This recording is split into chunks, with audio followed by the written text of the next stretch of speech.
Hi, I'm Saath Salam, an author and a journalist with The Hindu for last 20 odd years. Welcome to all the viewers of the Great Legend series.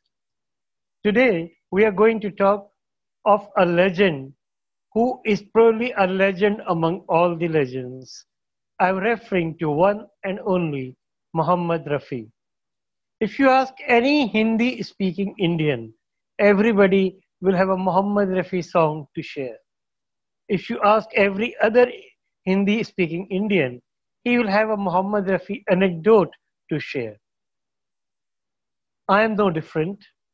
My life also, in many ways, has been defined by some of the things I've heard of Mohammed Rafi. I'll take the viewers back to my own childhood when Mohammed Rafi Sahab breathed his last. When he passed away on July 31st, 1980, the next day I saw Indian Express in Delhi, and the report was on page one in the top section of the paper in the last two columns. This was the first time I read an obituary of anybody in my life.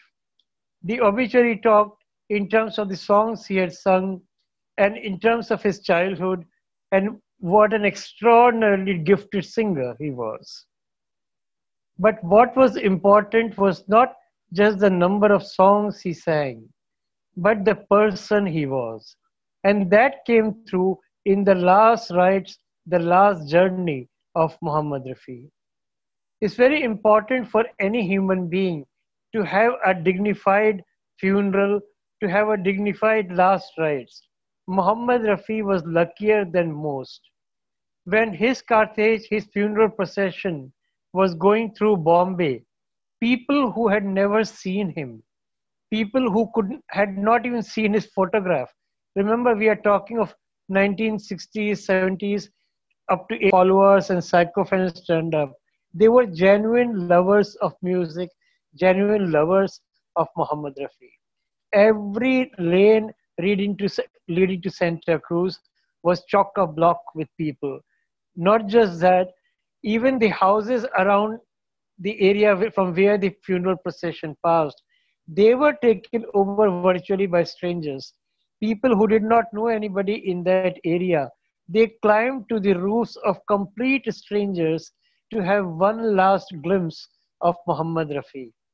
I had heard and seen many legends breathe their last after Mohammed Rafi, and people have often paid their last respects in hundreds and thousands of numbers. But what was reported about Mohammed Rafi is something I had never read earlier, nor have I ever seen that later. As a human being and as a lover of art, I would say that was the biggest mark of success anybody could have got.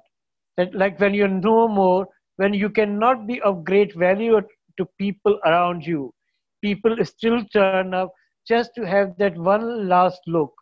It is like when a father dies, the son wants to touch the body once more. He wants to see the face once more. Mohammed Rafi was that father figure for lovers of music, lovers of cinema in the Indian film industry. Importantly, soon after he breathed his last, there was a cinema hall in Old Delhi called Excelsior, which made a complete break from the past to run films where songs of Mohammed Rafi were used and which were some of the greatest hits he had given in his life.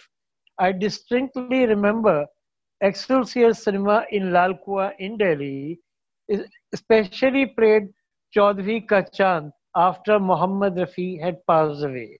And when there was demand from the viewers for more songs of Mohammed Rafi, then they played Kashmir Ki Kali also. This festival of Mohammed Rafi continued for 14 days at a stretch. This was something unheard of because usually in Hindi cinema is the heroes or the heroines who are remembered. When a hero dies or a heroine dies in the years gone by, cinema halls used to play special shows or special films of that particular star. But such kind of treatment, such kind of respect for a playback singer was unheard of at that time, nor has it been given to any other playback singer in the history of cinema. Because all the playback singers in Hindi cinema were supposed to be artists, but they were supposed to be known by their art, not by their face.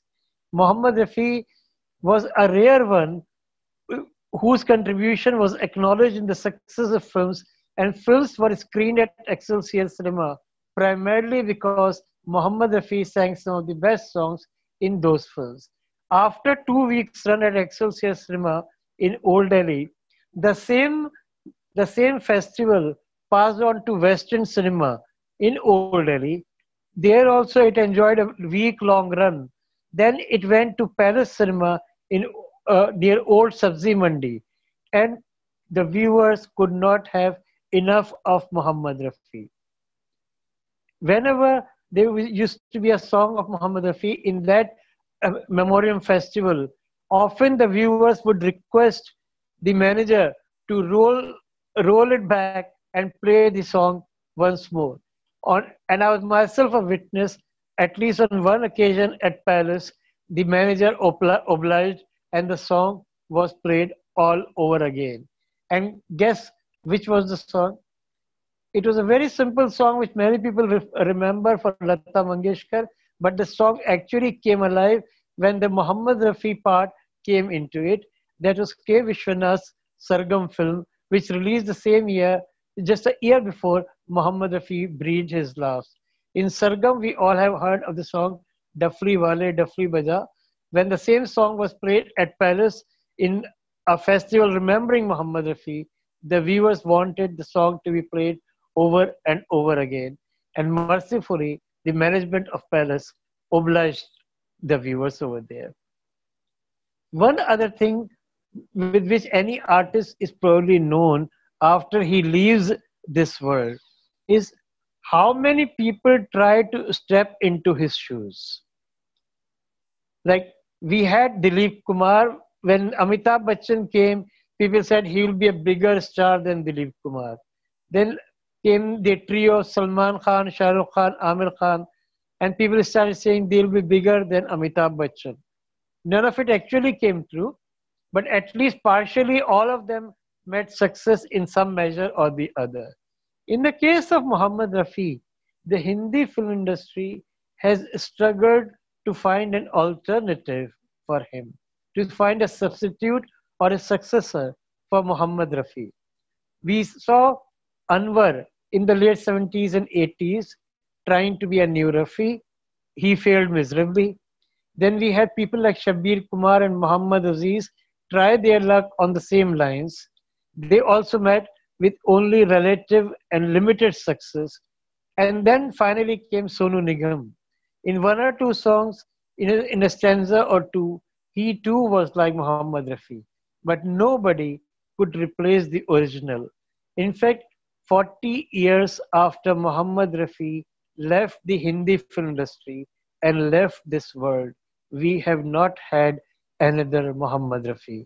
And that is probably the greatest compliment anybody can give to Muhammad Rafi. Though when I was a youngster, I would admit one song from Shankar Hussain also used to be my favorite, Kabhi Sham Ek Masoom Nazuk Si Ladki.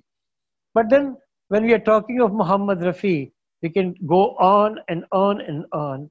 Everybody will have a special Muhammad Rafi moment, a special Muhammad Rafi song.